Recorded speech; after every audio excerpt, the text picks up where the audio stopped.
Welcome to the Ad Nauseam podcast, where classical gourmands everywhere can finally get their fill. Join us for a delectable discussion of Greco-Roman civilization stretching from the Minoans and Mycenaeans through the Renaissance and right down to the present. And now, ladies and gentlemen, here are your hosts, Dr. David Noe and Dr. Jeff Winkle. Welcome to the Ad Nauseam podcast. My name is Dr. David C. Noe, and I'm here in the vomitorium with my good friend for episode 67, Dr. Jeffrey T. Winkle. Jeff, how are you? This evening? Yes. I'm feeling great this evening. Are you really? I had a good day, a nice relaxing day. I'm ready. I'm prepared, I think, for this podcast. Prepared and ready. Prepared and ready. Okay. Yes, You've been through the bloom stage. Exactly. I'm ready to brew. All right. I'm ready to go. How are you feeling? I'm doing pretty well. Good. It's been a long day, like most days. Had a delicious meal, I have to say. You did? I did. I had a chicken pesto pizza. Really? For supper. Was this homemade? No. We went to a restaurant. Okay. Popina. Well, I've not heard of this one. It's not the name of a restaurant. It's the Latin word for restaurant. Oh. Popina. Okay. You like that? Wait, yeah, you're kind of flaunting already. Oh, come on. Humble brag. Yeah. I don't know that much Latin. Chicken pesto pizza, it sounds excellent. It was delicious. Yeah. What did you sup on for the dining? I made tacos for the family. Tacos. Yeah. Okay. Chicken tacos. It was great. Picante DM sees the salsa. Exactly. All right. Exactly. So what are we doing this evening? Tonight this is a holiday themed episode. We are going to give our listeners a suggestion of some stocking stuffers for the classically oriented gift getter. Okay. Yeah. So the classically oriented gift getter is going to get some suggestions for what they might got. Exactly. All right. I couldn't say it better. So as we get into it, we need to start with a shout out. As always. So who do we got tonight? Tonight we have a good friend of my son's, actually. Her name, and my daughter. Her name is Campbell Wiersma. And Campbell is a local Grand Rapidian. Excellent. I don't know if she lives exactly in Grand Rapids, but in the vicinity. Campbell is a junior in high school, and she has been homeschooled her entire life. She is currently enrolled in CC and is studying Cicero and Julius Caesar. In her free time, she enjoys reading classics, poetry, and hanging out with my kids. Really? Yeah. So she spent time at your house? Yes, she has. Really? Delightful young lady. Used to work for a bakery. Oh, really? You want to be friends with someone who works at a bakery. Yeah, I agree. I used to work at a bakery. Did you really? Yeah, I did. Yeah. Vans? No, it was not Vans. This was out in Hudsonville. It was called Beerling's Cream Curl Bakery. Beerling's Cream Curl. Cream Curl. Uh-huh. That was kind of their signature So thing. It's a hairdo and a bear claw at the same time? Something like that. No, their specialty item was you know what a cream curl is? I do not. It's like a pastry horn, and it's injected full of the cream. It's an injected pastry horn? It is. Exactly. They tried that name first and did not sell well. Yeah. What would that be? Like an IPH? An IPH. Yeah. An injected pastry horn. Yeah. So what was your responsibility? I rolled. Injector? I did not get to inject. I rolled the dough and fed it through a flattener machine for hours. Yeah. You rolled the dough. Yep. And for hours, fed it through a flattening machine. Which sent it down this conveyor belt, which chopped it into the proper length of pastry. Then so that it could be injected. Well, then people had to roll it, and then it baked it, and then you inject it. Mark it with J or anything like that? I'm sorry? Did they have to mark it with J after they rolled it and patted it? Mark it with the J because of my... Jeff. Gotcha, right? You know the children's rhyme? Yes, yeah. Okay. You roll it, you mark it with whatever. And then toss it in devotee for baby and me or something like that. Yes. So thank you, Campbell, is what we're trying to say. Right. For listening and being a devoted devotee of the podcast. And I hope your experience working in the bakery is much better than mine. Yeah. And reading some Cicero and Julius Caesar, how we love to hear that. That's great. You have an opening quote for us? Yeah, this comes from Phyllis Diller. The late Phyllis Diller. Comedienne, very funny. Yes, and the quote reads, "Christmas is a time when everybody wants his past forgotten and his present remembered." Ah, isn't that nice? It's very nice, not very funny. Equivocation, his present. Oh, I got there. You didn't get it. There's the joke. You spent too many years injecting pastry horns. You've forgotten it. Yeah. His past forgotten, his present. I see. I didn't catch the wordplay there. Yeah, you don't have the gift, I guess. Yeah. Sorry, Phyllis. No All right. disrespect intended. So we're going to give the listener or the viewer a lighthearted look at how they can equip and outfit their classically obsessed loved one this holiday season. we're going to go through some stocking stuffers. Yes, some things that would, I think, at least from my list, would fit nicely into a stocking, and some that are maybe not for an actual stocking. Not stocking sized. No, and some are theoretical or even digital in my case. Do you have an actual stocking that you hang by the chimney with care? I do. My mother-in-law is a great crafter, and she's made stockings for all of us. They're wonderful. Yeah. How about you? I have one that Mrs. Noe made for me long ago, and we put it up every Christmas, and I really appreciate it. Is it personalized? Does it have things on it that kind of represent you? Not especially. There are no irascible elements or anything like that. No, it's not a grumpy stocking. Curmudgeonly. I have a Bah Humbug sweater I like to wear. Nice. That's me. Yeah. But no, it's just I think it has some apples on it. If I try to describe it, I won't remember it, so I better not. Yeah. But very nice. It's a nice personal touch.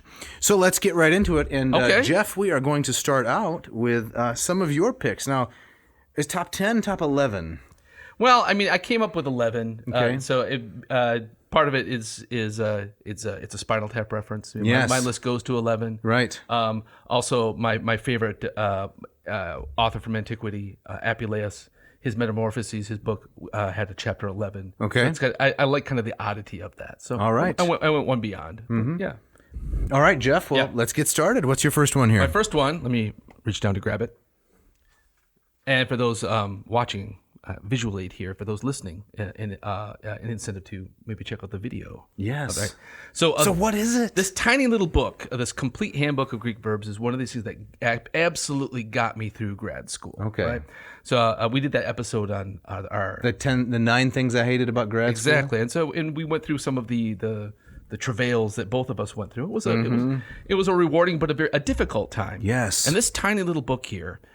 Which I have it here in my stocking stuffers list, but I'm curious to know if it's even in print anymore. I think it has probably been reprinted by someone. I've seen some things like that floating around. Did you ever have this thing? I didn't. I know of it. There was another one by Veitch, Veitch, which is Greek verbs, irregular and something. Yeah. Similar kind of comprehensive list of all the different forms of the Greek verb. Right, and this falls into that same kind of category. It fits right nicely into your back pocket if you so desire. Right. So So like Dave was just saying, it has hundreds and hundreds of Greek verbs in here, and it gives them for each verb all of their forms. Declined. Mm-hmm. Yeah, and it's wonderful. It was I had a professor in graduate school, Bob Wallace, and all of us in his Greek class, all of us students had this thing. Did you sign each other's copies? We should have. Yeah, that would have been great. Make it memorable. But he hated it. Why? It. Right?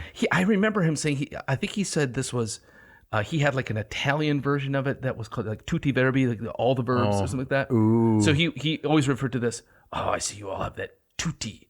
You've got your tutti on the desk. I hate it. So for him, he says this becomes your crutch and you won't learn the verbs, right? But reading, Thucydides and Herodotus, Aeschylus. Oh, it was brutal. Yeah. And this thing came in handy. So I think for anybody who's serious about learning Greek, this is I wouldn't say it was a crutch, but an absolute necessary tool for getting through. Yeah. Well, the nature of a crutch is you don't use it forever, right? Yeah, exactly. So when it comes to talking about books as crutches, I'm generally against that notion idea as well. But you don't stay on it. You stay on it until you regain strength or until you learn how to walk. I like that, yeah. Training wheels is kind of the idea. Training wheels. So who's the author? The author is, it comes from a certain Marinone and Guala. So I think there's your, at least Marinone, the Italian. Yes, right. The N stands for Niccolo, maybe? Niccolo, and I know. Marioni and Francesco, something like that. Yeah, Francesco Guala. Right. So it was originally printed in 1961. The copy I have was reprinted in 1988. I have no idea what the status of it is these days, but so we could cheap. Check it out. Yeah. We could call that a wadi makum. Yes. A to be taken with me. Yes, right? Exactly right. A wadi makum. Yep. So I took this everywhere with me. Sweet. On campus at Northwestern University. You got to do that. So that's number one, to stuff in the stocking. Yes, absolutely. And one of the reasons I chose it because I thought, this could easily fit into it could, for sure. Right? Yep. So let's go on to number two. What number do we have two there? is one that would not fit into a typical stocking. It's one of the from the Asterix series. Did you ever read these? I have just a little bit. Okay. I have a distant admiration for the Asterix series. I don't really know what to think of them, but I'd like to learn more. Yeah. I loved these things. So I mean, these go way back. I think they were originally written and drawn in the 1950s, the 1960s. Are they French? Are they Belgian? Netherlands? I can't remember. I think it's so Goscinny. He's a Frenchman. He's the one who writes these things, and then it was Uderzo, an Italian man, who pinks it, who drew them. Pinks it. So it's a transalpine kind of collaboration. Right. But it's definitely kind of French in focus. So kind of the gag is that it's from the Gauls' point of view, and it's this last kind of holdout against the Romans. You have these Gallic barbarians. Yeah.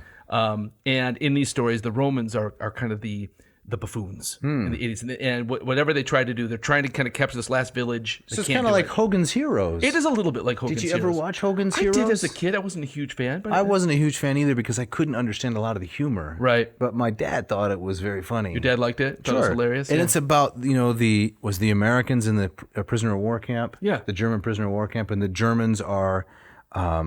they're buffoons. The buffoons, right? And the Americans are imprisoned but constantly outsmarting them. Exactly. So that's how it is. It's definitely, and that's kind of a classic comic conceit. Yes, it right? is. The underdogs are the ones who really have all the cleverness, right? It's the Plowtine slave master trope. Yeah, exact's Yeah. Right. See how he works some classics in there? Exactly. Right? It's Xanthias and frogs. Right? Nice. Right.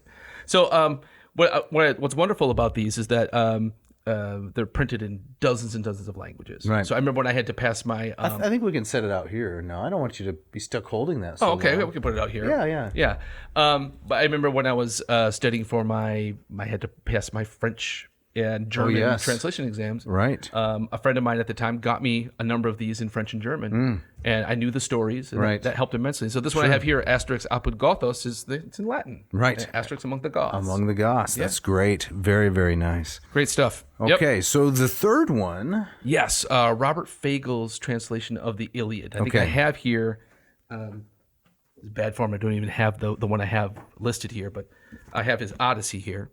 Or just, we'll just ask the viewer, the listener, pretend Jeff's holding the Iliad. Pretend the Iliad is underneath my fingers here. Right.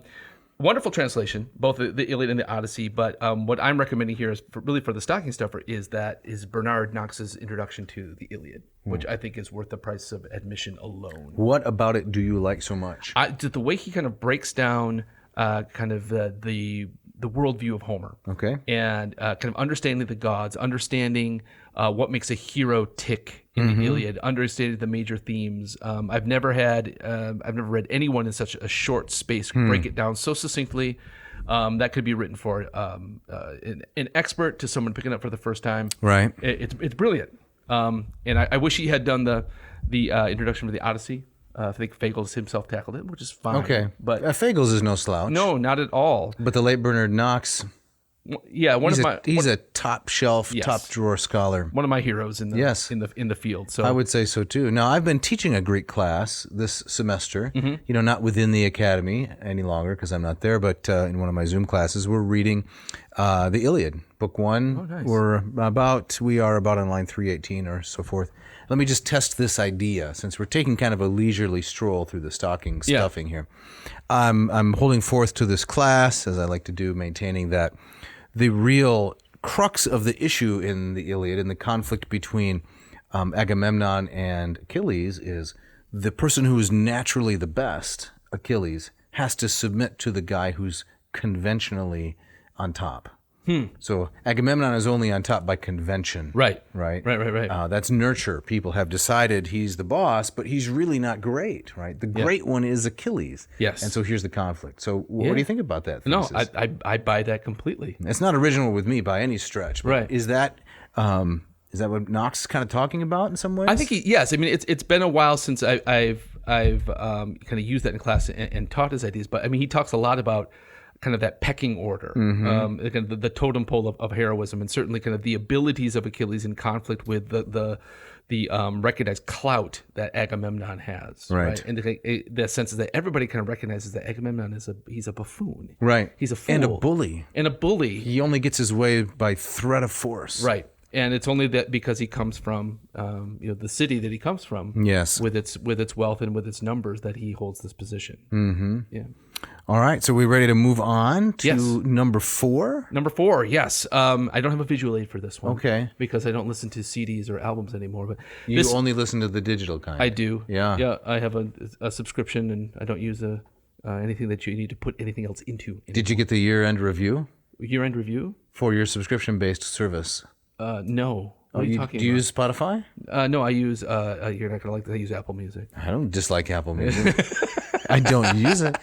Well, the Spotify on Spotify. Yeah, well, some people might be listening to this podcast on that platform. That's right. At the end of the year, they send you a big review of everything you've listened to, your most listened to songs. It's very interesting. It is interesting. Yeah, I would love to see that. I think it. I jump around from many different platforms, so I don't know how useful that would be. If I was just a Spotifyer, that'd be more interesting. We didn't Spotifyer. Is that how it goes? Exactly. Okay. Yeah. I think it said that I listen to more music than 90% of the rest of the population. Is that right? Yes. Okay, that speaks well of you. I don't know. My number 1 album was a Mozart piano concerto. Really? Yes. That was the one you listened to the most. Apparently, yes. Now, do you use it? I didn't know that. Is that just like background not music flaunting. when you're like? It is often background music when Right. I'm grading, when I'm translating, Sure. when I'm walking. Most listened to artist though was Paul Gilbert. Okay, I can see that. You can imagine. I know that about you. Yes, that's excellent. All right. So tell us about The album that I'm Yes. choosing to stuff into our listeners' stocking is "Synchronicity" by the Police. All right, Synchronicity. Synchronicity. That's what I said. Okay, all right. Synchronicity. Isn't that what I said? It used to make it sound like it's oh yeah, you're gonna take the highway past Synchronicity on your way to Cincinnati. All right. But this is, in my opinion, one of the great albums of all time. I think For a classicist? Well, let me get around to this. I think for anybody, first of all, I think it's the only album that I had bought as vinyl, Yes. as a cassette, as a CD, and listened to. 8-track? I did not have the 8-track, right? So that's the one gap there. But I bought this album several times. Okay. And so I think it's one of the great albums of all time. Have you listened to The Police's I Synchronicity? probably have. I'm not much of an album guy. If you Okay. could tell me the names of some of the If singles, I might know sure, them. like Every Breath You Take. Oh, yeah. King of Pain. Yes. Yes, right. So it's a great album, and so I think it'll be a great gift for anybody. But it has classical references. Well, let's hear it. Right? So, as the title might give away, it has lots of Jungian influence. Right. So the kind of the notion of synchronicity that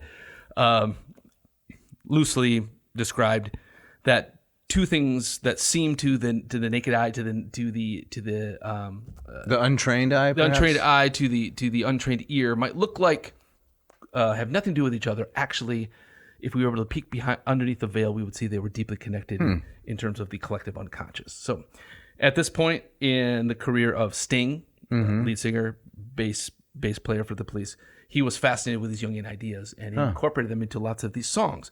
So, lots of kind of mythical interpretation in these songs. One of the songs on the album, which is called Synchronicity 2, is in my top 5 songs of all time. Okay. And kind of the conceit in the song is that it talks about a family that's having lots of domestic trouble. The father's having a terrible time at work.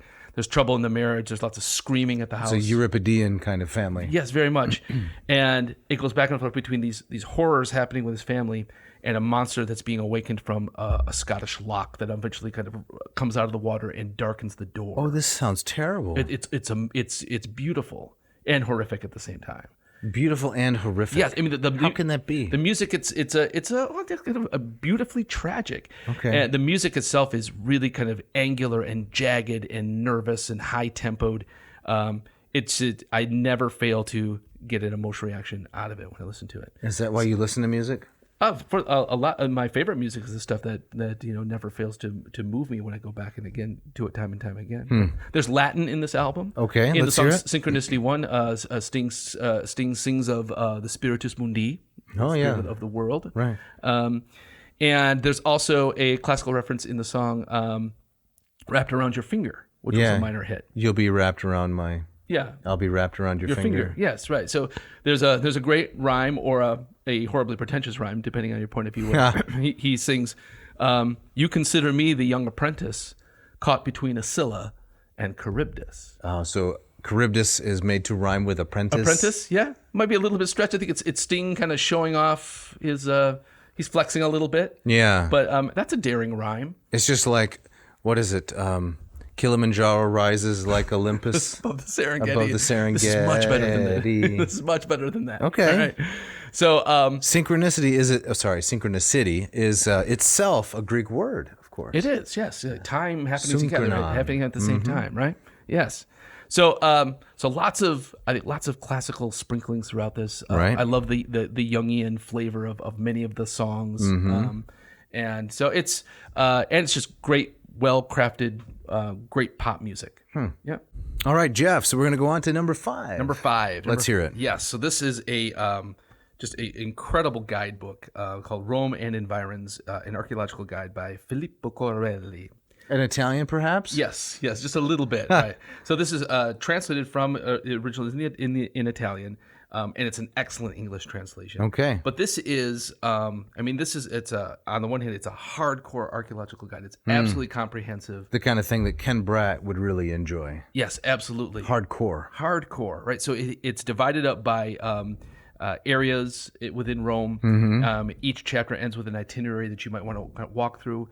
And it's absolutely comprehensive in kind of detailing every building. So you get blueprints. He'll kind of walk you through each room. You got your Domus Aurea. Oh, yeah, big You got time. your Campus Martius. Yes, you got your baths of Caracalla. You got your trans Siberian Orchestra. Oh, the Christmas theme. Yeah, there Nice we go. job. Right. You got your Trans-Tiberine area, right? Yeah, and tons of stuff. Trastevere, that's what I'm trying to say. And tons of stuff as I've gone through this that you've never heard of. I mean, every stone is turned. Yes. So it's a hardcore, comprehensive guidebook, but it's also extremely accessible. Okay. And you can see my copy is all beat up. Beaten indeed. I've taken this everywhere. So Yeah. A lot of people will talk about in terms of like classical archaeology, like the Blue Guide is being your Right. Or Foders. Foders, right? Foders is a little more touristy. It is, right. And this one is, it's somewhere between Fyodor's and the Blue Guide, which I've often found a little bit too stuffy. No, I want to go back. Is your guy. I want to go back to the itinerary question for just a minute, but let's talk about Rick Steves for a minute. Oh, yeah. Okay. What do you think about Rick Steves? Oh, I mean, I have nothing against Rick Steves. It's funny how you started out there. I have nothing against him. No, I mean, he's kind of a cheese ball. Okay. He's kind of a nerdy dude who globetrots. And The first time I went to Rome, it was 2004. Traveled with a family, my wife and I, and our 2 kids at the time traveled with another family, and they were sold on Rick Steves. Oh yeah. They wanted us to Rick Steve the whole thing. There's kind of a cult of Rick Steves. Exactly. Or at least there was. Right? Well, and I have to say one piece of advice from old Richard Steves that I didn't care for so much was, when you pack, he said, don't pack too many undergarments. Oh really? Because you can wash them. Oh. Which seems to me really kind of backwards advice. Because the undergarments take up the least amount of space. Oh, okay. Right? Yeah. Pack lots and lots of pairs of jeans and large, bulky sweatshirts. Right. Yeah. So you're clambering through the forum with, all of this heavy stuff, but don't take too much undergarments. Right. Because you can wash them. You found that advice just not It's the reverse. Remember when we went to Rome? Yeah. In 2016? I do very well. Do you remember the T-shirt I gave you? I don't. Eat fresh. The Subway Eat Fresh. Of course. Yes, we went to the Salvation Army, Mrs. Noe and I, and what did we do? We picked out a number of $1 T-shirts. Yeah, that's the way to go. Exactly, because then what did we do after we got to Italy? Do you remember this also? I don't remember. Wear it a day and donate it to the hotel staff. That's right. That's exactly right. So that's a tip that Rick could use. It could really. Now, some might say wasteful, but I don't know. It doesn't seem to me. The shirt can be reused some way. Yeah. It costs more to wash. Yeah, exactly. Right? And a real nuisance. So Yeah. I was trying to follow the Aesop model, right? Yeah. You know the great story of Aesop in the army where everyone had to select something to carry. And Aesop selected the large basket of bread. And people said, Aesop, you're foolish. That's the heaviest item. But he was smarter than the rest. How was he smart? Well, because halfway through the journey, the basket was half as heavy, and by the end it was empty because the guys were eating the bread. See? Yeah. Right. Yeah. Then everybody they learned their lesson. They learned. So, Rick, don't pack too much undergarments. Man. It's the smallest object. Wow, it sounds you really have an axe to grind with Rick. He's like you've been waiting to kind of unload this. No. So Corelli. Now Corelli, yeah. Tell me about the itinerary. You said the end of each chapter or the end of each section on a part of Rome, he gives you a suggested itinerary? Yeah, exactly. So like if you want to walk and kind of hit the highlights, right? Okay. Then this idea that if you don't want to see every inch of the cloaca maxima like I might, you might want to walk this way and hit these highlights. You should tell the audience what cloaca maxima means. It's right? the really big sewer. Yes, it's the big stink. The big stink. Exactly. The ancient Roman sewer, parts of which are still in use in Rome. But yeah, Corelli, it threads that needle between. I mean, it's not touristy at all. I mean, you have to love archaeology to get into this at all, but it's accessible. And he says, the best way to experience this is to walk Rome. Okay. And he's right. All right, Corelli. University of California, 2007? Yes. We can throw all these up on the screen. Mm-hmm. Do we do show notes still? We're talking about a backlog of work. Yeah. Talk about a cloaca maxima, I think right? our last show notes goes back to like episode 40. Yeah, it was 2011, something like that. It's one of those things where I look at it and it's like it's almost too overwhelming to do that. Okay. But this would be a good show for show notes. You're right. Yeah. Number six. Taking it in a different direction. Right. I want to include different media in my suggestions. This is the kind of the cult classic 1981 Clash of the Titans movie, right? Which is a terrible movie. This is the claymation. The claymation is the stop action, kind of Medusa's snaky hair. It's Harry Hamlin as kind of a beefcake Perseus. Terrible actor. So why would I recommend this film? Yes, I was just going to ask. Oh, wait a minute. I have a question. Yes, please. Why would you recommend this film? Oh, okay. I recommend this film, not so much for the film itself, but I want to encourage our audience to find their own Clash of the Titans. And what I mean by that is... now, come on. No, listen, you're going to sneak some liminality in here No, not at all. Okay. But this film, I saw it in the theater when I think I was 10. Okay. My mom, against all wisdom, took me to see this film. All parental guidebooks. Don't take your son to Clash of the Titans. Exactly. She took me... Wasn't there frontal nudity in that? There was... I think there was some dorsal nudity. Okay. We don't want to talk about that. It's like a dolphin or something? Something like that. All right. Nude dolphins everywhere. But as a 10-year-old kid, I loved it. I was entranced, and I was obsessed with Perseus and the story of Medusa. And so I often look back at this. This is one of those signposts in my life where this really bad piece of pop culture turned me towards something that I loved and continue to love. So if your mother had taken you to The Godfather, you would have ended up living a life of organized crime? It's possible. Okay. It's quite possible, right. An impressionable 10-year-old? Exactly right. I mean, I'd be making my parents, offers the kittens. I'm not necessarily recommending this movie. All right. But I think sometimes we underestimate the power of even bad pop culture to turn folks on a decent path. And this is one of those for me. We underestimate the power of bad pop culture to turn folks onto a decent path. Yes. Interesting. Hey, do you buy that? It just kind of fell out of my mouth. Yeah. I don't know. My relationship to pop culture is, shall we say, fraught. I know this. Yeah. Exactly. I consume a lot of it. Yeah. And I have a sticky kind of mind, so things I'd rather not remember, I can't forget. I see. But then I realize, things about pop starlets and people whose names I hear in the news, I'd really rather not know that stuff. Yeah. But in order to survive as a person, you can't avoid all of it, really. It's inescapable. Correct. But I'd rather not have my mind clogged up with, Right. Whose album did this, and because it's just kind of so ephemeral and vain. So you say even the idea that there might be kind of a needle in the haystack worth finding. Correct. All the other garbage kind of cancels it out. Yeah. Maybe if I were better at forgetting all the garbage. Gotcha. But it sticks. That's the issue. Right. Right. If I go to the dentist and I read People magazine because I'm bored and I can't just sit there and do nothing because I have to be mentally active. Right. I can't forget that stuff. Right. So now you know what kind of haircut Scarlett Johansson has. Right. And I don't want to know that stuff. No, nobody needs to know that stuff. Right. But it's I don't dispute your main point. Yeah. I mean, I was thinking out loud. I mean, for me, it was one of these moments in my childhood where I look back now and say, wow, that really had an impact on me. And, I've seen that movie on in the later years on cable and watch bits Yeah. and it's terrible. And you think, how could I have ever loved that so much? Right. But to kind of to see it through the eyes of that 10-year-old kid, it's like, oh yeah, that it sparked a curiosity. Let's go on to number 7. Number 7. It's a little surprising. A little surprising, right? So this one is just Twizzlers. I recommend Twizzlers. It would fit nice in the stocking. But you had to be so dramatic I know. with the reach and the crinkle. It's a low-fat snack. Yeah, I got the jumbo pack here.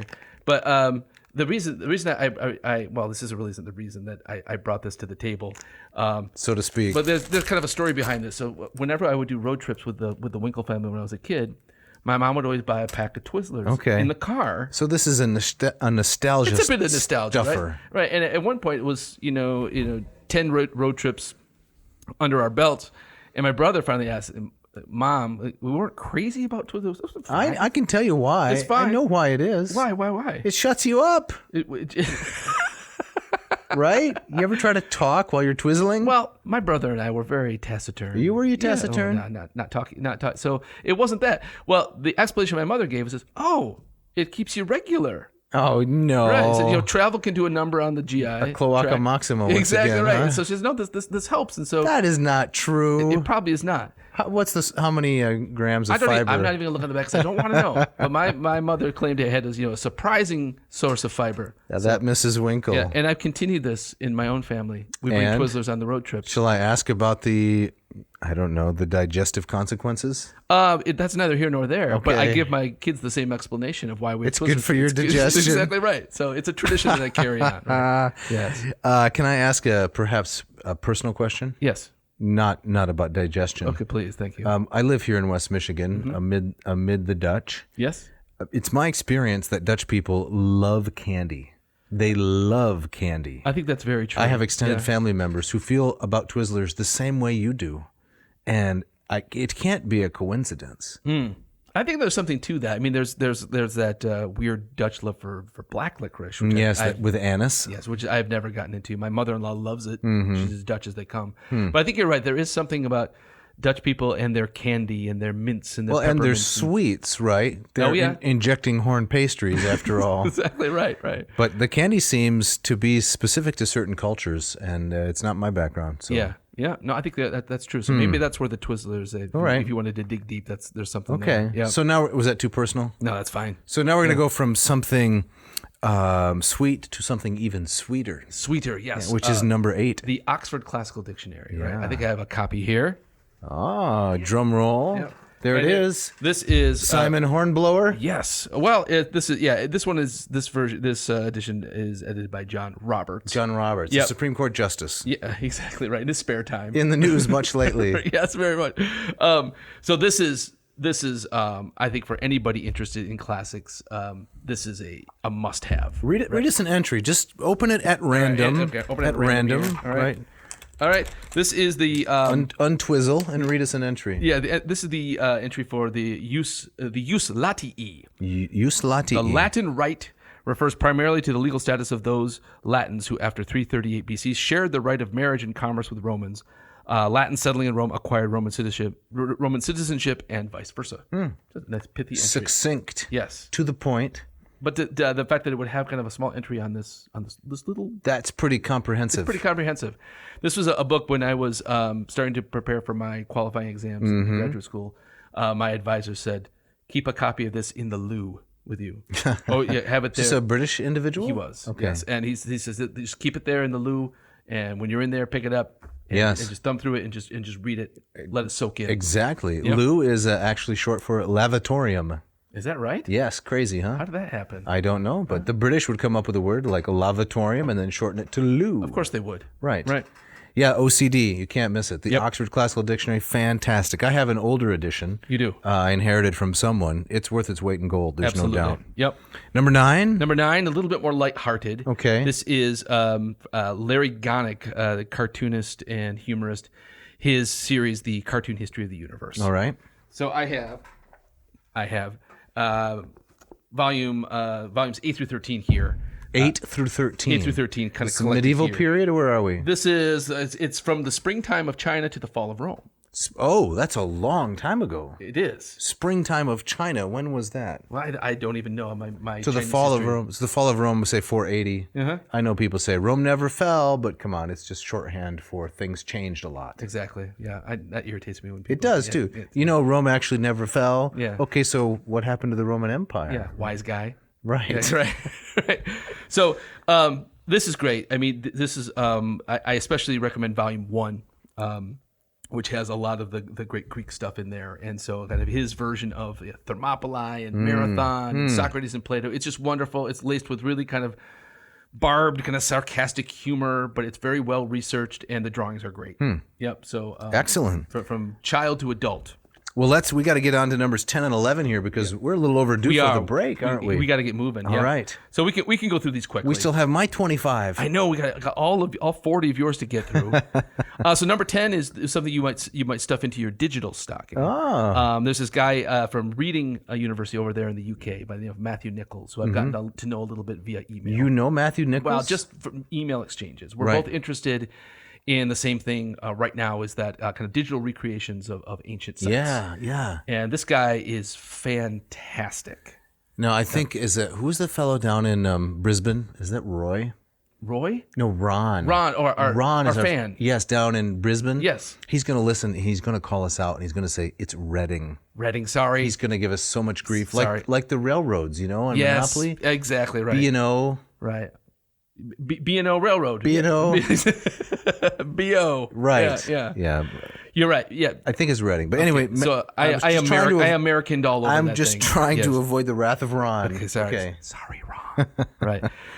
But he has been for the last 10 years or so building a kind of a full-scale digital replica of Rome. That's incredible. It's amazing. And so we could put the link? the link on the screen. We Put could it right here. Yeah.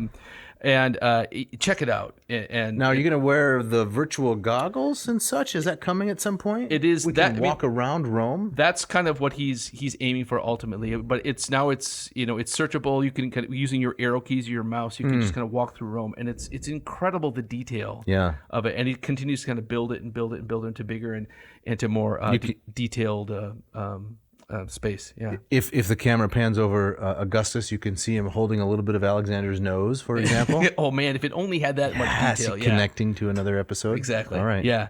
So no, he's a great guy, and he's doing. I think this is. I love it when we have classes just kind of riding waves of technology in interesting ways that have become kind of really useful teaching tools. Exactly. And this is amazing. And number 11? Number 11, I threw in there. Umberto echoes The Name of the Rose. Great novel. I love a great kind of historical mystery. It's a whodunit. And I think it's a kind of a subgenre that's really hard to do well, right? I can't stand Dan Brown. Well, there goes Da Vinci having Code. him on as a guest. I suppose. I don't. Sorry, Dan. Sorry, Ron, if you're a Dan Brown fan. But this is one of the greats, The Name of the Rose, and the classical hook is that it centers around a copy of Aristotle's lost work Treatise on comedy. On comedy. Yeah. Correct. So I don't recommend the movie version. I like the movie. It was okay, but I mean the book is fabulous. Okay. Right. All right. Well, that's it. So those are 11 things to stuff in your stocking. Yes. For you or the classicist you love. That's right. All right. But now we got to get to the break. We got to get to the break.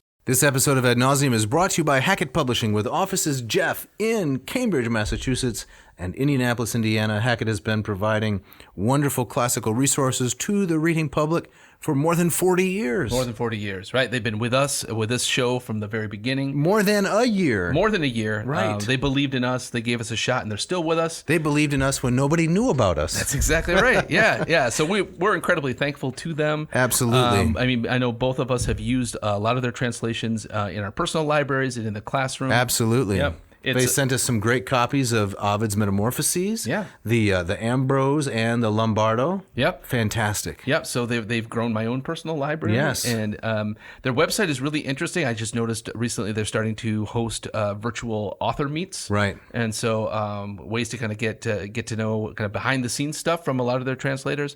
And they have a massive catalog. Massive. Right. Everything you could want in the classics. Language study. They've got the Lingua Latina per se illustrata.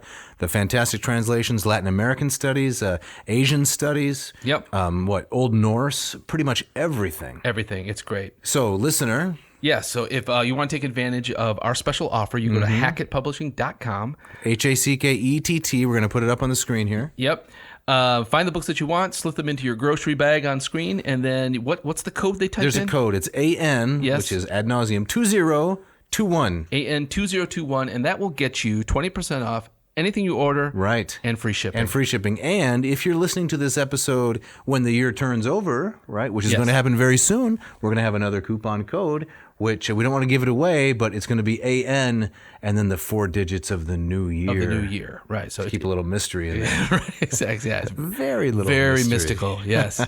Yeah, so don't hesitate, check it out. That's right. Jeff, who else is bringing this episode? Ratio Coffee. Ratio Coffee. Yes, so Mark Helwig and his crack team way out there in Portland, Oregon, Right. I believe, where a lot of good coffee comes from. That's true. Yeah. A lot of good things come out of Portland. Now, Portland's been in the news a lot lately, but later on in this episode, when we get around to my stocking stuffers. Oh, there's Portland themed There's stuff another coming? Portland thing coming up. Ooh, That's excellent, right. excellent. Yes.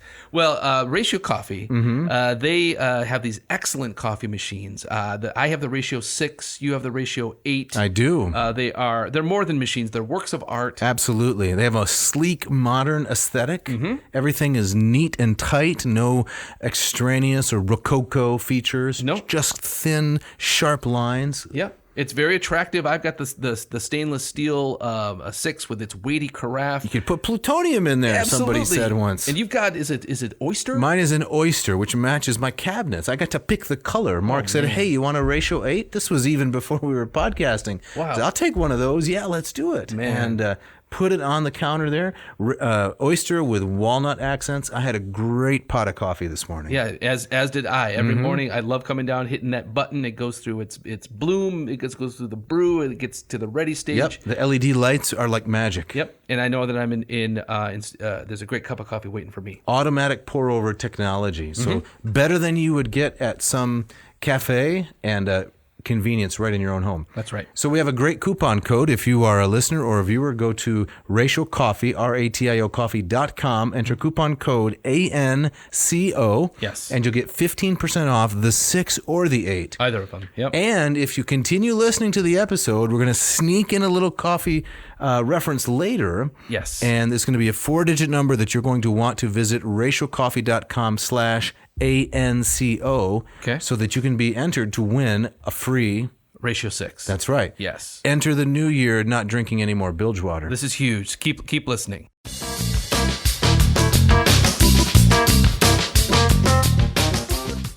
All right, Dave, as we get back into it, we've got to get to your list of Yes, we do. 67 things. 67 How things. long are we going to be here? Oh, my goodness. It's Yeah. going to be a long night. Right, so what's number 1 on your list? Number 1, I don't actually have a copy of the book, but I have a little bit of text to read. Mine are a lot of books. A lot of books? Yours turned out to be a lot of books too, as it happens. But I mean, what we're would- readers. We're readers. Of course. Exactly right. These are not going to fit in your stocking, but I read a very interesting book this past year in 2021. It's called Saint Cyril of Alexandria and the Christological Controversy. Now, it sounds like a murder mystery. It does. Yes. It does. Actually, it is kind of a whodunit. It was written by a pretty well-known scholar, John Anthony McGuckin. Okay. Came out in 2010. It went through a reprint.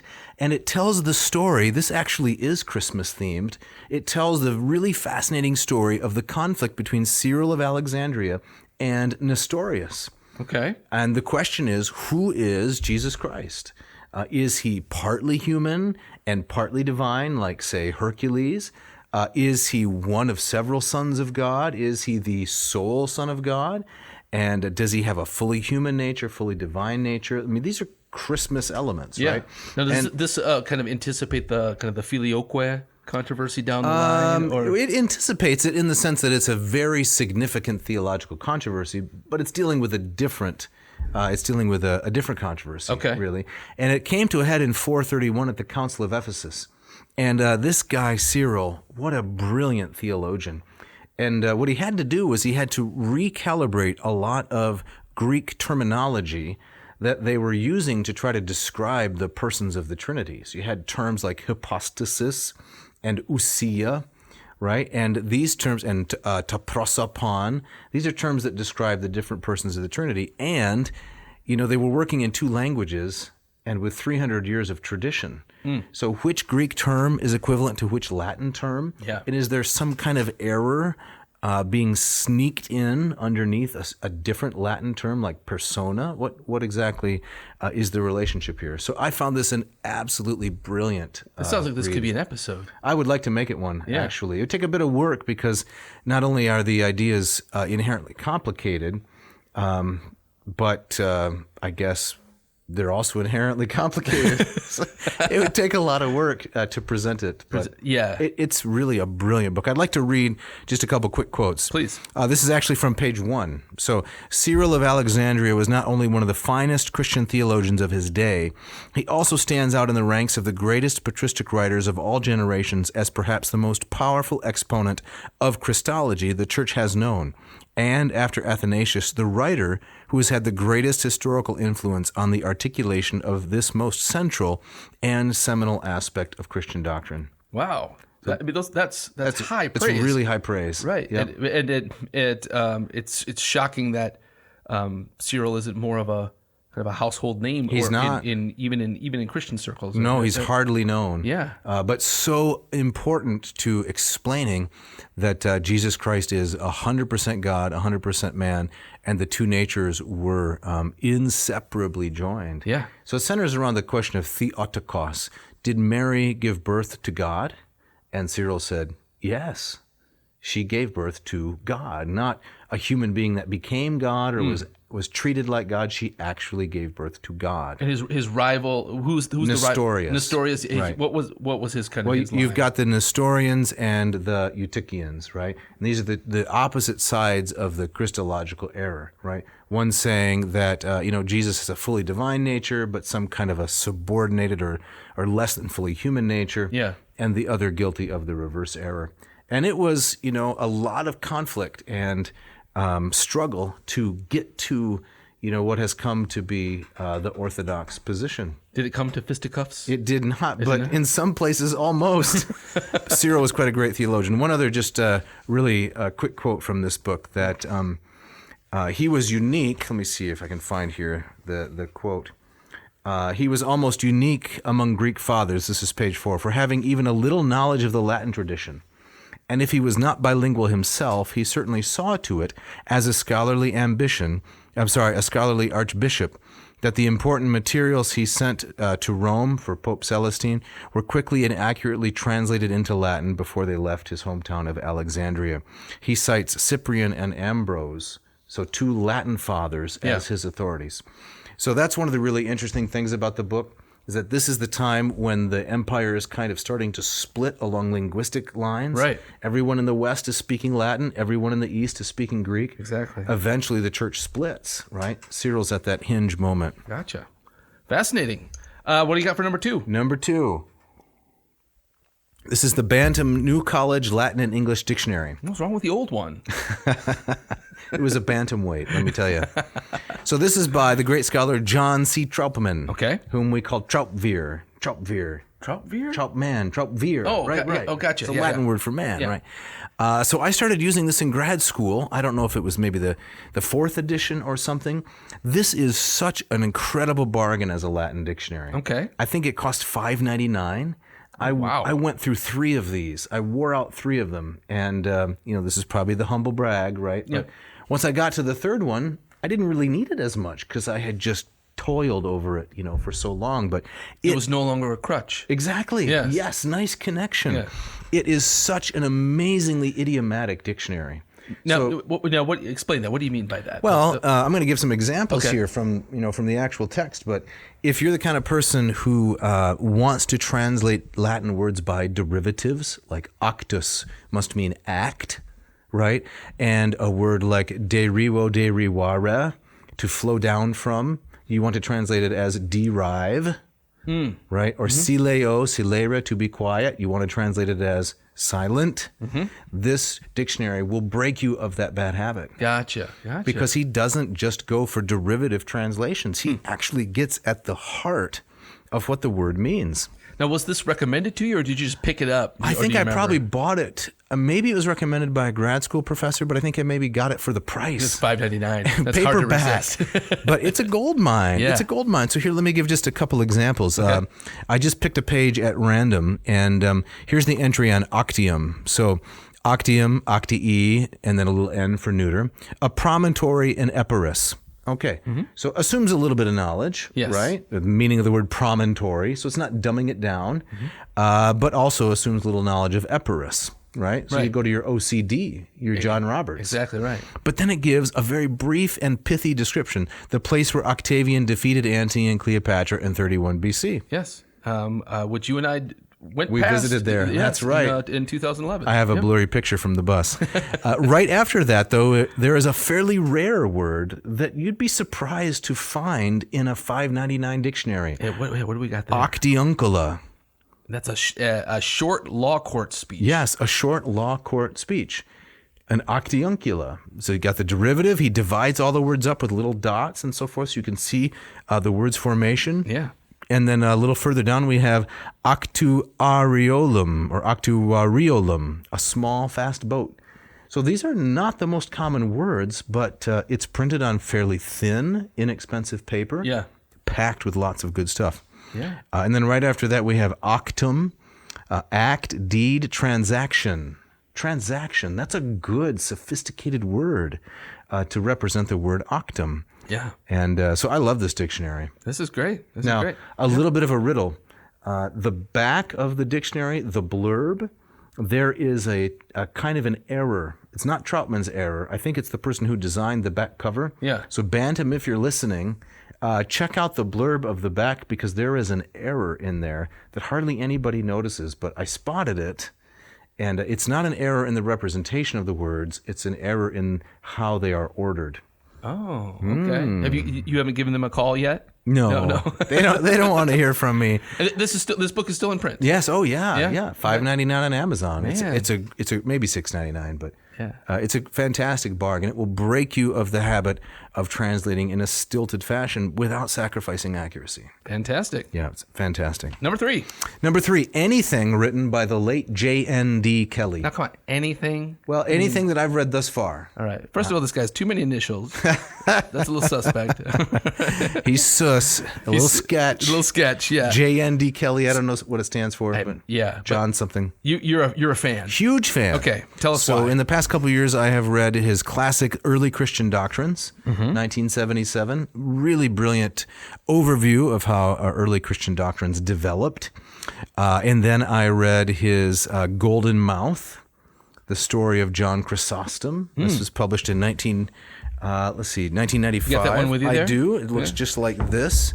Golden Mouth, the story of John Chrysostom. I'd like to read a little bit of a quote. Yes. This is quite a fascinating little bit. This is from page number 210. So John Chrysostom, a hero of mine, Greek theologian, preacher, churchman, monk, ascetic, you name it, he did it. He got into quite a bit of a trouble at the end of his life, and he actually was excommunicated and then exiled, sent packing, brought back because he was so popular, and then exiled a second time. Oh, man. And on that second exile, he died. Okay. All this revolves around something called the Synod of the Oak. Okay. Doesn't that sound kind of fascinating? Synod of the Oak. Synod of the Oak. That's the sequel very right there. Right. So there was another fellow named Epiphanius. Epiphanius was the expert. He was a heresy hunter, and our former colleague, Young Kim, is a world expert. He was a Cypriot, right? That's right. Yeah. In this fellow Epiphanius, Epiphanius of Cyprus or Salamis. So when Epiphanius left Constantinople around the time of this controversy, he, quote, sent John, that's our guy, Chrysostom, a note expressing the unkindly wish, I hope you will be no longer a bishop when you die. Wow. In other words, I hope you get kicked out before you die. John's riposte was, before you die. John's riposte was, so it was said, equally unfriendly. And I hope you will not set foot in your city again. Man. So I hope you don't get to sail home successfully, die at sea. Man, they're throwing it down. Right. Well, Kelly says, we need not take the anecdote literally, but it illustrates the intense rancor which public opinion assumed must exist between the two men. Because at that time, they were theological opponents. Yeah. Interesting fact, though, to connect it to the previous book, the McGuckin book, Cyril of Alexandria was on the wrong side of that. He actually was a critic of John Chrysostom because his uncle, Cyril's uncle, was the bishop of Alexandria. Oh. And later, Cyril had to say, well, I guess I was wrong about that, because within 20 years, Chrysostom's reputation was completely resuscitated. Yeah. He went from goat to hero, skunk to hero within 20 years. Yeah. And became one of the most important Greek fathers. I love this idea, this notion that he was called back from exile because he was so popular, right? Only to be exiled again. Yes, well, the people loved him, and he got himself in trouble because he was criticizing the royal family. He used to preach these sermons against excessive luxury. And the queen, Eudoxia, said, the queen mother, the empress, Eudoxia said, he's talking about me. He's talking about, we just want to go to church and hear him preach with his great oratory. And he would just lay into the rich and say, you got too much. These people are starving. Yeah. And so they found a way to get him, to push him out. So then just a couple other quick ones from Kelly is the Athanasian Creed. This is also a whodunit. Nobody knows who wrote this. What? I don't mean the Kelly book. Oh. Nobody knows who wrote the Athanasian Creed. Right. So not Athanasius? No, way too late. It could be Rufinus of Aquileia. He's one of the suspects. So Kelly goes through all of the arguments. He says that the Latin of the Creed shows some, late Latin elements creeping in. It's not classical. He probably says it's from Southern Gaul, but still nobody knows who the author was. Does he suggest someone, or does he just... I'm not going to give it away. Right. You got to read the book. It wasn't the butler who wrote the Athanasian Creed, I'll tell you that. All right. But it is a gripping story. It's a fascinating, and I really enjoyed it. Last one. Yep. This will be in episode 2. Okay. So this is his biography of St. Jerome, also by J.N.D. Kelly. Now, I am not a big fan of Jerome. Right. I've run him down a number of times, which is probably not very kind of me, right? Because I have this official, policy of being kind to the dead. Yeah. I make an exception for Jerome, I suppose. But one really interesting element in here is the controversy between Jerome and Augustine. Okay. So they wrote each other a number of letters, and Augustine was the younger man. He was always trying to make friends with Jerome and trying to reach some kind of rapprochement, right? So, interesting little fact. Jerome's translating the Bible from Hebrew into Latin. Augustine writes him a letter and says, you shouldn't do that. Let's stick with the Septuagint. Let's stick with the translation of the Bible that comes from the Greek Septuagint. Okay. Because that's what all the people know. And Jerome said, no. My version from the Hebrew is going to be much more accurate. Eventually, Augustine said, yeah, you're right. I was wrong on that. Your version translated from the Hebrew, not from the Greek, is going to be a better version. And I was just off on that. However, Jerome wrote a commentary on the book of Galatians. Okay. And in that, he said that the conflict between Peter and Paul, where Paul denounces Peter publicly, Jerome says they just staged that. None of that was real.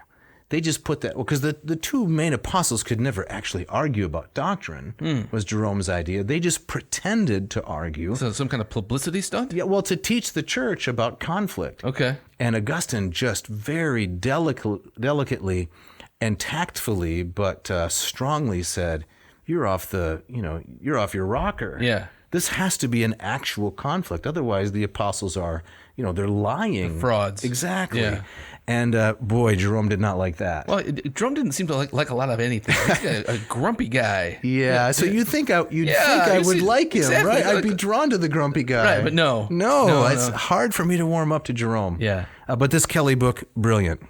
All right. Very cool. What's next? Number 4. Yes. Also a book. Okay, this is The Art of Teaching by, is this your favorite Gilbert? This is one of my favorite Gilberts. Yes. Gilbert Hyatt. Okay. The Art of Teaching, and we got to do an episode on this as well. All right. 1950. Now, I'm not a student of pedagogy. You never took education classes either. Nope. How do they let us in the classroom when we've never studied education? I have no idea. All I've studied is the things I'm supposed to teach. Right. Do you ever feel like a fraud? Yes. Ever? Do I ever not feel like a fraud is the question. So The Art of Teaching. I read this book. I believe Karen Green recommended it to me. And Gilbert, or Gil, as I call him, says you need three things to be a good teacher. You need memory, kindness, and willpower. Willpower. Yeah. Yeah, memory. Because Hyatt says to be a good teacher, you have to have a comprehensive knowledge of your subject. Yeah, okay. Develop a good memory. Yes. Then he says kindness. You have to actually love your students and love the content. Well, I'm 1 for 2 there. I won't tell you which one. But then he says you need willpower also. Now, where does this come in? How does that? Well, the willpower is you have to love the students and the subject so much that you will supply motivation when they don't have it. Ah, okay. And you will never let your own motivation flag. Wow, okay. Never be a fraud. In other words, when you go into the classroom, if you don't love what you're doing, you got to pause and say, there's something wrong with me. I gotta really think this is valuable. Yes. And that kind of willpower allows you to avoid a lot of the, can I have extra credit? And, the kind of things that would normally bring you down. You just got to push through them. Yeah. Now, I used this in a job interview once. You did? Yes. How'd that go? Oh, I got offered the job, if you can believe it. Oh, that's awesome. Right? Do you think it was Gil coming to the rescue? I don't know what it was, Yeah. but I actually never worked at this place. Oh. But I did get offered the job. And the dean said, how do you approach teaching? And I said, well, let me tell you about Gilbert Hyatt, memory, kindness, and willpower. And she looked at me and said, willpower? Are you crazy? I said, no, just hear me out. And I explained it, and got offered the job. That's awesome. Yeah. So that's highly recommended. Definitely. Yeah. It sounds like a great episode. I think we'd enjoy that. Number 5. Number 5? Candles. Just candles? Candles. Yeah. I like candles. Okay. I like to have something lit while I'm studying. I like the flicker, the warm glow. What about how about the scented candles? Yes. Do you have a favorite scent? I don't know. Kind of a guilty pleasure is the scented candles, I have to admit. I can't quite break down and go Yankee. Those are a little too steep for a classicist's budget. I hear you. Not sure they'll fit in a stocking. They're huge. But those are great candles, you know. I go for the 1 wick, the 2, maybe even the 3 wick. Yeah. I like the scented ones. Oftentimes, it's something a little autumnal. Yeah. Fall spice, I gotcha. something like that. Yeah. I don't mind the vanillas, right? Lately, it's been kind of beach themed. Really? Yeah. In the fall, winter here? Bahama breeze, things like that. I'm not making this up. It smells like the beach. Smells you see, salty, briny. It's the life of isolated labor. Right. If you're laboring in isolation, my translating and writing work and such, it's isolated. So I got to have little things like the music, some kind of sensory stimulation or distraction to keep the mind focused. I got you. That's all. I got you. Excellent. Hey, should we slip in that coffee information right here? Okay. So if our listeners go to, what's the website again? It's ratiocoffee.com/ANCO. And for the contest to win the Ratio 6, if they type in 6567. That's correct. Yep. And you put in your information there, you will be registered for the grand prize. 6567. Yes. All right, Dave, number 6. Number 6 is another book. Okay. This was written by my friend Charles Hill, Oxford, 2012. It's another church history, New Testament kind of theme. I'm not going to talk much about it, but the title is Who Chose the Gospels? Probing the Great Gospel Conspiracy. So this is kind of how did the books in the New Testament find their way into the New Testament? The 4 in particular, the Gospels. The Gospels, right, okay. The first 4. Yeah. And he's taking aim at the very well-known New Testament scholar Bart Ehrman. Okay. And he's taking aim at the idea, which he says, I think persuasively, is false, that the Gospels were chosen by a committee of the church against the will of the congregations, and it's the Dan Brown kind of idea. Yeah, I was just thinking that. And just foisted it on everybody else. Right. And his basic thesis is, look, from the very earliest times of the church, Matthew, Mark, Luke, and John were, in fact, based on the best scholarship, were widely accepted. It's not that there were no competitors. It's just that the story, which has been so popular the last 30 years, that it's all just a power play, to force orthodoxy on unwilling people. Right, and then these other gospels, like the Gospel of Thomas, were kind of unfairly kicked to the side. Yes, exactly, dismissed. Yeah. Hill says that's just not good scholarship. Yeah. It's implausible. It's a quick read. It's really well written. I liked it. That sounds great. Yep. Yeah. Number 7? Number 7. Yeah. My favorite Gilbert musician. This is Paul Gilbert. Paul Gilbert, yes. The guitar player extraordinaire. Right? Yeah, yeah. I like so much of his instrumental stuff. He used to play for Mr. Big, Racer X. So he has a new album. I like to listen to it on Spotify. It's called Werewolves of Portland. Paul's a clever guy. He's a funny guy. Very funny guy. Yes. Yeah. Quirky. I like watching some of his tutorials on YouTube. Yes. And just his interactions with the audience. He's hysterical. Yes. He doesn't take himself seriously. He is just such a phenomenal musician, but without any pretension. Yeah. And I love that about him too. I think he had an album not so long ago. It was like Get Off My Lawn or something. Yes. Get out of my yard. Get out of my yard. That's right. What it was. That's Get right. out of my yard. Yeah. Hey, you kids, get out of my yard. But I love this Werewolves of Portland. Werewolves of Portland. There's the Portland. Yes, exactly. Yes, okay. My favorite track on the album is "It's Impossible to Have an Argument About Pie." My daughter and I listen to that. It's impossible to have an argument about. No, is this pie. an instrumental track? Or does it It's have all the- instrumental, Okay. but he has written some lyrics that he doesn't sing, and then so you can play them in your mind. Kind of. It's a lot of fun. Right. Do you think that's true? Is it impossible to have an argument? I about tried pie? to pick an argument with Paul about pie. Yeah. He hasn't responded yet. Okay, so I've tried. we'll see. Yeah, I said, pumpkin, waste of crust. Yeah, apple, good. See? Yeah. I did it. There's an argument. He's right arguing, there. but he's not taking. He's it up, not though. taking the bait. No. Very interesting. Yeah, I love Gilbert too. Yeah. Yeah. Number 8. No, more music here. Yes, more music. Any Haydn piano sonatas. Really? I love Haydn. What is it about Haydn that you like? Just the beauty of the melody, endless creativity.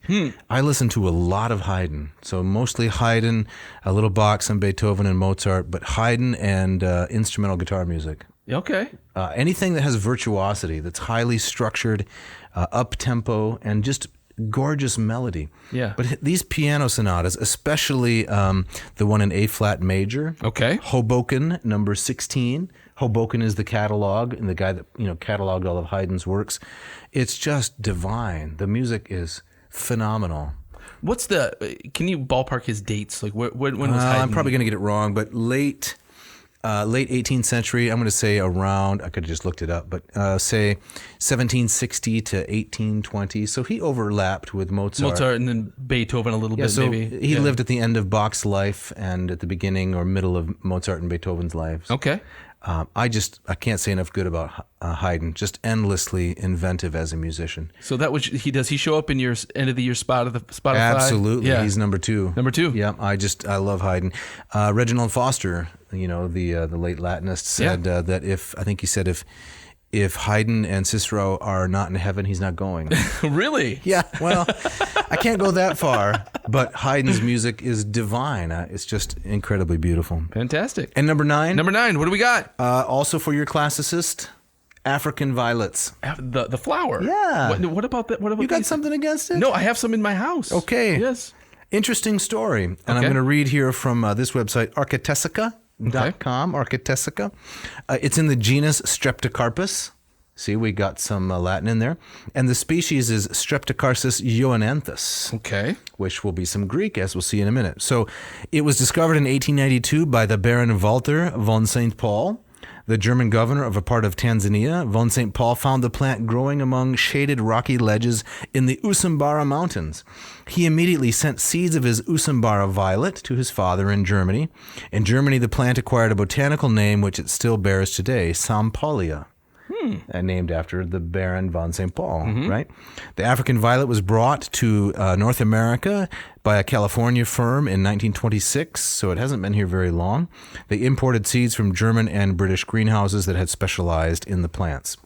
So this guy, Baron von St. Paul, stationed by the German East Africa Company in Zanzibar in 1891, and he was out walking, and he noticed this lovely plant. And he immediately sent seeds back to his dad. Yeah. Who then became named after him. So the last part here, the species name, Ioanantha, is derived from the Greek ion, which means violet, and anthos, of course, which means flower. Yes. So Sampalia ianantha. And I love African violets. They are so beautiful. Yeah, I would agree with that. Just gorgeous. And they're very easy to take care of. Right. Fantastic. So you got more? Is that it? That's it. That's it? We took some time on the books. We raced through the other items. Yeah, exactly. But that was a lot of fun. That was fun. So Stuff My Stocking, right? Yep, Stuff My Stocking. Haydn, Paul Gilbert. Pilger. J&D Kelly. Yep. Some candles. Yeah, exactly. And throw in some African violets. And you? You got your archaeological guides. Right. You got some cartoons with your asterisk and your Larry Gonick. That's right. Clash of the Titans. Clash of the Titans. You're never going to go wrong spinning the Police's classic Synchronicity. Synchronicity. And shove some Twizzlers in there. Exactly. Stuff your face. All right. There you got it. Right. Well, we got to get out of here. We do, but before that, okay. Dave, could you tell us something about the Moss method? Oh, right.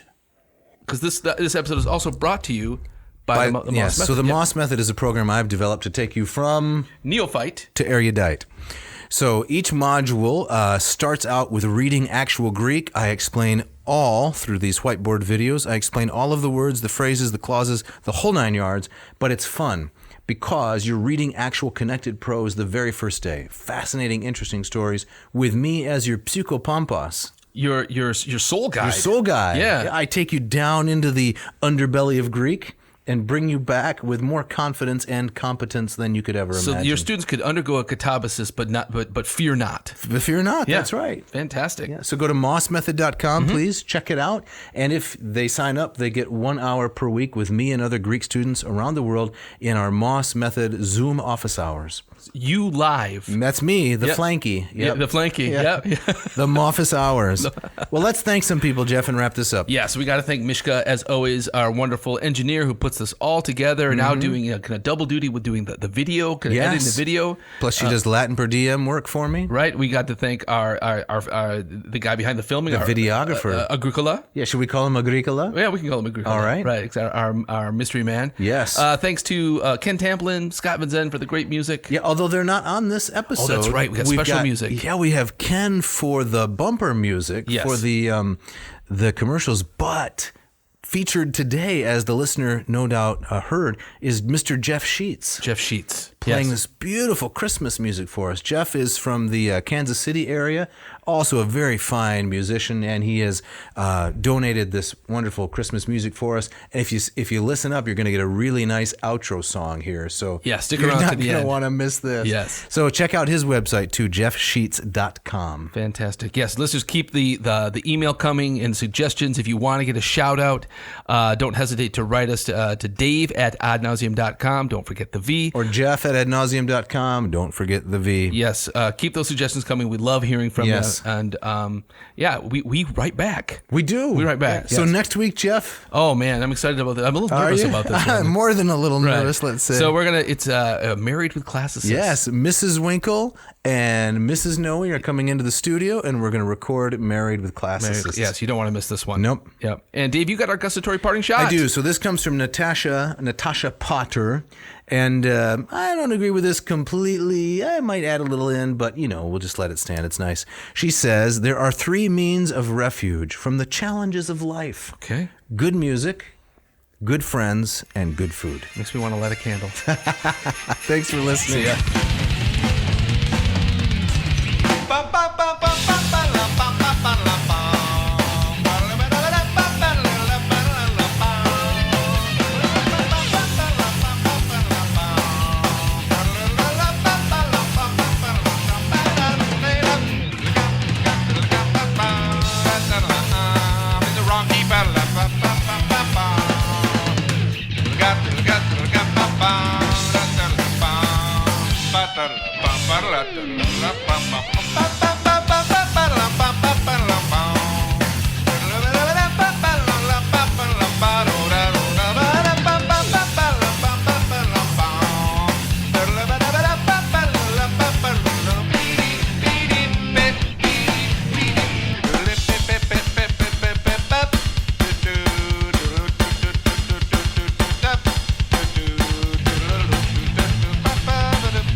Oh, this is solo here. All this, sorry.